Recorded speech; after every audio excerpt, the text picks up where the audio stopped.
أعوذ بالله من الشيطان الرجيم بسم الله الرحمن الرحيم ولقد أرسلنا موسى بآياتنا وسلطان مبين إلى فرعون وملائه فاتبعوا أمر فرعون وما أمر فرعون برشيد يقدم قومه يوم القيامة فأوردهم النار وبئس الورد المورود وأتبعوا في هذه لعنة يوم القيامة بئس الرفد المرفود. صدق الله العلی العظیم. انتہائی قابل احترام دوستانو، سورہ ہود آیت نمبر 96, 97, 98 اور 99 مطالعہ مجھو. پچھلے آیتونو کی د مختلف پیغمبرانو مختلف حوالے سره یعنی مختلف انداز سره خپل قومونو سره چې دی غي کم د دعوت مکالمه وی آغا الله تعالی پیش کی. اوس الله تعالی د موسی علیہ السلام ذکر کوي. خدا ډیر مختصر یو څو آیتونو کې ده، بس دغه آیتونو کې د موسی علیہ السلام ذکر ده او بیا مخ کې بیا انداز بدلیږي. خدا آیتونه ډیر اهم دي، هر آیات د قرآن اهم ده، د کې شک نشته، مگر د آیتونو کې یو ډیر اهم پیغام ده اور سره دعوت ته د دې خبرې چې دغه آیتونو روشنیي په باب کې تاسو خپل زندگی وګورئ. دا خو مکې کې نازلو، د دې هغه مخاطبین چې هغه مشرکین مکه او د مشرکین مکه هغه تمام خلکو چې کومو ایمان نه و قبل کړی او د وخت مشرانو خبرې منلې او هغوی سره نو هغوی ته دا. خو لیکن داسې خو نه ده چې مشرکین مکه خو نن نه 1400 سال 1450 سال مخکې لاړې ختم شوي دي، مګر دا چې آیا د قرآن د آیتونو بس هغه ټیم موقع وه. د قرآن تمام تعلیمات چې کله مخې ته کې بالکل نه وه، ځکه چې قرآن حاضر وخت هر دور کې هر ریزې هر وخت نوی خلکو ته چې څوک د مطالعه کوي هغه ته یوه د زندگی لیار ویر شي. دیر وجنا قرآن صرف د تلاوت لپاره نه ده چې ته وایې چې یاره بس تلاوت مو کو ثواب مو حاصل کو، بلکې قرآن نه خپل رهنمایي وګوره، خپل لیار ته نه ولټوه چې ته په کومې لیارې روانې د هغې لیارې تلاش وکړه چې دا ټیک ده او که نه ده ټیک. قرآن دې دپاره راغلی، معاشرې ته قومونو ته د رهنمایي د زندګۍ رهنمایي ویر کړې ده او د هغوی ته د ترقۍ او د کامیابۍ په دنیا کې هم او د آخرت کامیابۍ لیارې ویر شویلي دي. صرف د آخرت کامیابۍ خبرې نه کوي، بلکې د دې دنیا د کامیابۍ هم رازونه ښیي چې د دنیا کې که تاسو کامیابي غواړئ، د دنیا وسایل، د دنیا نعمتونه او د دنیا اقتدار که چیرې حاصلول غواړئ نو تاسو کومه لیار تاسو دپاره بهتره ده. دا تمام شیونه کوي. وروسته موږ وګورو چې قوم مدین ته څه چې خپل اوزان، خپل تلې، خپل خرڅون خستان دا ټیک کوي. او دا څه شي؟ دا خو معاشي پالیسي بیان ده. دا تا ته معیشت لیارې شي چې د تا معاش په کمې خبرې کمیږي، په دوګو نه شي کموي. دی یو ټیم رسي به کامیاب شي خو بیا به هغه نقصان خوري. نو دا څه شی و؟ دا معاشي پالیسي وه. نن په دو آیتونو کې تا ته سیاسي پالیسي کوي، کم ته چې موږ سیاسي پالیسي سیاست موږ عام طور باندې یایو که نه چې مړه دا منظوره خو زه کوم که نه دا بالاخر دا چې زه چا سره ملګری بس ټیک یم که نه یاره دا خو د دنیا کار ده. د مؤمن یو د زندګۍ یو راز یو منټ هم خوا هغه دنیا کار کوي، خوا هغه ځمکه خلي ځمکه خرڅوي، خوا ځمکه کري ځمکه ریبي، خوا هغه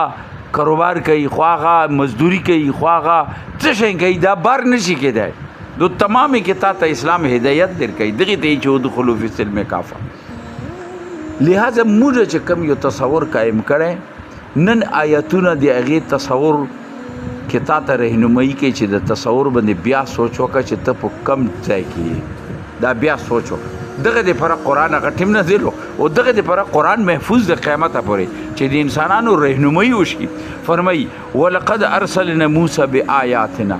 ما موسی علیه السلام ذکر چې موسی مو واستولو خپل احکاماتو سره آیتونو سره بآیاتنا خپلو احکاماتو سره آیتونو سره و سلطان مبین او د ده په باب کې په دغې دپاره ما یو واضح کلی ہوئی نشانی سلطان یعنی دلیلونه ورسره سلطان دلیل ته یې ثبوتونو ته یې سلطان حاکمیت ته هم یې حکم یعنی چې ریاست وي د هغه مشر ته سلطان یې خو هغه واضح وي ټولو ته پته وي چې د هغه احکامات رسي و هغه احکامات هغه حکومونه ټول نه بس لاندې رسي تمامې ادارې د هغه حکومونه مني د وجې نه هغه موږ ټول عام سړی هم مني چې هغه ځکه هغه حاکم ده ځکه چې ټول دغه حکومونه مني نو دې ته سلطان یې سلطان مبین چې وا مستولو یو ډېر لوی سند سره او داسې دلیل سره او کله هو دلیل څه پټه خبره نه وه ځکه چې کومه ید بیضا اور چې کومه هغه وه دا ټول نشانۍ چې وي او هغه کومه همسا چې وه هغه ټوله یوه کله دلیل و روشن دلیل و چې ته مو واستولو الی فرعون ته مو واستولو و ملائه او د هغه سردارانو ته واستولو. موږ بار بار دا ذکر کوو چې هر پیغمبر هر دعوت حق ټولو نه اول دعوت چې دا هغه د وخت مشرانو ته د وخت حاکمانو ته او د سردارانو مخې ته پیش کړی ده او د هغې مو وجوهات هم پیش کړي دي چې ویلې لہذا دلته سردارانو ذکر چې کوم دا که نه چې ته کوم ځي دا داسې عام د قومونو سرداران هم دي خو هغه وړه پیمانه ده غټه دا ده چې حاکم ته چې کله لاړو هغه چې ملایي ذکر رسي نو هغه سرداران دي چې د هغو سردارانو په بنیاد باندې د فرعون حاکمیت قایم و که هغه سرداران ته نه لرې شوي نو د فرعون بېله ایسته کته نه خو چونکې هغه سرداران مختلفو علاقو نه مختلفو ځایونو نه راګډ کړي وو د هغوی خپل مفادات و په هغې کې لهذا هغه بنیاد باندې فرعون دا خپل حاکمیت چلولو خپل حکومت یې چلولو او هغه ایستنې وې یعنی یو چت ستنی ورګی کنه هغه ستنی وای پیلرې وی هغه پیلرو باندې د فرعون حاکمیت ولاړو دی وجنه د ملایي ذکر فرعون سره رسی او یا کله د قوم ته تذکرہ رسی نو قوم کې سرداران وی هغه قوم هغه پسی وی لہذا دغه تذکرہ لہذا دلته کې چې کم د فرعون او ملایي هغه ملا او سرداران دي چې هغه پیلرې دي هغه ستنی دي چې دغه په بنیاد باندې فرعون حاکمیت قائم فرعون خپل سلطنی چلوله خپل بادشاهي چلوله نو الله تعالی یې چې فرعون ما واستولو فرعون ته دعوت ورکو خو ورسره سردارانو ته هم دعوت ورکو سردارانو ته خپل پیغام ورسولو چې که فرعون نه مني نو تاسو ومنئ چې تاسو ته نه لرې شي فرعون حاکمیت به راوغورځېږي واضح دا یعنې دا قرآن چې ته کې کولاو کوي همدغه خبرې کوي دا څه شی ده دا خو د دې دنیا معاملاتو سره خبره ده دا خو ته دنیا کې معاملات شي چې دنیا کې حاکم غلط شي بیا به تا ذمہ داري څه ده ظلم شروع کی بے انصافي شروع کی د خلکو وینت شي خلکو ته سہولتونه نه ورکوي د نن چې کوم ده نو د تا ذمہ داري به څه جوړي شي لہذا فرمایي چې ما واستولو او قرآن کې د فرعون تذکرې نور مخکې هم رځي او ځای په ځای مختلف انداز سره یو ځای کې رځي چې هغه ظلم اختیار کړی و طغیاني اختیار کړي وه د الله حدودو نه بار وتی و بادشاهان خو نورم تیر شوي بادشاهان خو سلیمان علیه السلام هم بادشاه و هغه سره حاکمیت و لہذا دلته کې الله فرمایي ما فرعون ته واستولو چیز دپاره چې هغه ته دعوت ورکړي او ځای په ځای ته رسي چې فرعون کې رئیس وه خو دلته مختصر انداز ده الی فرعون ته مو وملایي و دغه سردارانو ته څه مقصد که فرعون قبول کو خو به سرداران خو ټول ورپسې ځکه چې بادشاهي خو ته نه وه موسی علیه السلام هغه نه بادشاهي نه غواړه غوښتل هغه وایي چې د تا بادشاهي د تا سلطني د الله د دین ماتې کړه بس دمره خبره وه فرعون الله نه انکار نه و هغه خپله باندې به یو ځان ته یو غه جوړ کړی و هغې ته بوتلو هغه ته کې بیا د بندګي کوله خپله مذهبي یو رنګ اختیار کړی هداسې نه و چې هغه وی چې د مصر کوم ایره علاقه چې هغه ټیم کې کومه د هغه حدود اربع وه په دې باندې د ما حکومت چلیږي دغه کې زه د چا بل چا حکم نه کوم څه چې ما زړه غواړي حکم همدغه سردارانو سره په هغه تمام معاملاتو کې شامل وو د هغه ویلي چې دو سردارانو د فرعون نه خپل وزارتونه خستي وي منسټرۍ خستي وي مشرۍ خستي وي مفادات یو هغه دور کې چې کوم ګاډي وغیره وغیره دا ټول هغه نن دور کې چې هغه ټیم کې یو خپل انداز سره یو دور لحاظه د حکومت فائدې وي چتولې نو دغه دی وجنه دو هغه خپل کندې چې وي هغه فرعون بدشي ته ور کړی وي لہذا یې الله فرمایي چې ما موسی علیه السلام واستول چشتي برا چاته مز فرعون ته و ملایو دغه سرطان مگر څه شو فتبعوا امر فرعون مگر هغه دعوت نو منلو فرعون خو نو منلو سردارانو یې نو منلو فتبعوا امر فرعون او داسې نور خلک چې هغه نو منلو فتبعوا امر فرعون د ټولو څه وکړو چې د فرعون اتباع یې شروع کړه فرعون خبره یې منله د هغه پیروي کوله کار یې نه پرېښلو دعوت حق یې نه قبلولو ځکه چې بظاهر هغوی ته د دعوت حق قبلونې په باب کې د فرعون نه چې کوم مفادات وو هغو ته نقصان رسېدو دی وجې نه هغه دعوت یې رد کو فتبعوا امر فرعون د فرعون ملګرتیا یې شروع کړه د فرعون غي مغسي شروع کړه لکه څنګه غي کوله وما امر فرعون برشید به الله یې شهلان کې حال داو امر چشتي حاکمیت ته اوس کته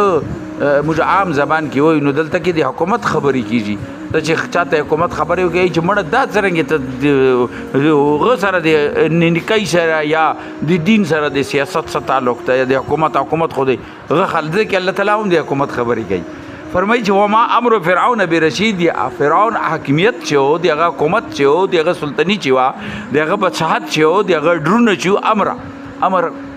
چشتي حکم ته دغه حاکمیت چې هغه برشید صحیح نو بسیدی لارې نو گمراهی ولا امر کولو گمراهی طرف سره روانو اپ سیدی لارې نو دی وجنه موسی علیه السلام ما ورسته ولې چې سیده شه د بچی دی تاسو راوي سیده شه وړه تمام دی نبی صلی الله علیه وسلم دور کې خصوصا د حضرت خالد بن ولید هغه چې کله ګورو کنه دی هغه کم جنگي حکمت عملی او د اسلام په بنیاد باندې وي نو هغه به تمامو چې کومې علاقې ته بلاړو هغه قوم سردار ته یا د هغه علاقې مشر چې یا به حاکم چې هغه ته به یو دعوت ورکول هغې کې دعوت کې پهله نقطه به دا وه چې ته دعوت یې موږ قبول کا اسلام قبول کا بچی دی تا سره وي موږ ته نه بچی نه خلو یعنی چې څومره پړاو کې دا یو بنیادي نقطه به ورکړي چې موږ ته نه بچی نه خلو نو دین اسلام کله هم د وخت حکمرانو ته دا نه دی چې ته کوش د کرسۍ نه بلکې ته خپل نظام درست کا ته خپل سیستم دی ټیک کا دی وجه نه فرعون ذکر کی وما امر فرعون برشید د فرعون کما حاکمیت چې هغه په سیدی لارې نو په سیدی لارې نو یقدم اوس مخکې الله تعالی فرمایي چې حال به مختصر انداز ده خو لیکن ډېر لوی سبق ته به کې ډېر لوی سبق ته اتا تمام پالیسۍ د انسانو د دور د مسلمانانو د عامو د خاصو پالیسۍ ذکر ده عبرت ته سبق ته رهنمایي ده په دې کې فرمایي چې یقدم قومه یوم القیامه اوس الله تعالی بس نور خبره ختمه کا چې چونکې د فرعون بچی حاکمیت چې او لیډرشپ چې صحیح نو خو خلک هغه پسې روانو خلکو دغه خبره منله او د موسی علیه السلام خبره نه منله او حالانکه دغه حاکمیت چې صحیح نو لہذا د یقدمو دغه لیډري چې کومه دا دنیا کوي دنیا کې دا د قیامت پورې هم فرعون دغه سي لیډر وي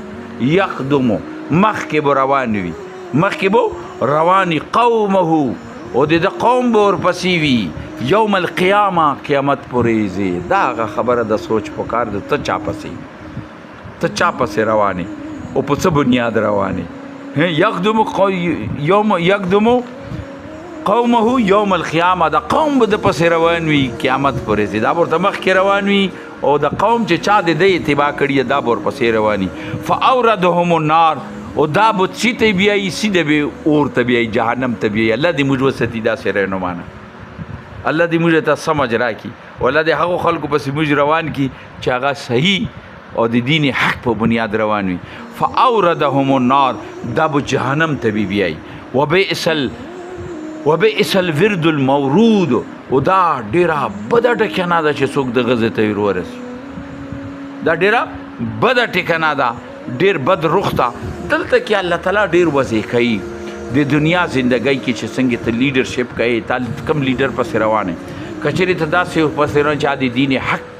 خبره کوي هغه تا ته د قرآن د دین اسلام طرف ته رهنمایي کوي ویلي چې د دنیا کې ته دینه بچ کېدای نشي عام ځن ته وایي چې نه مړه بس خپل ځان ټیک نه ته نشي ټیکوای ته که ډېر ټیک شي که نه اتا معاملات چې کوم دي هغه به هغو خلکو لاس کې وي چې کوم خلک یا د دین حق ولی وي یا د دین حق نه خلاف وي دا دوی خبرې دي اوس نن ته وګورئ موږ نظام چېرته کې ده موږ نظام کې څه شی دي سودي نظام ده د لارډ میکالي قانون ته د موږ په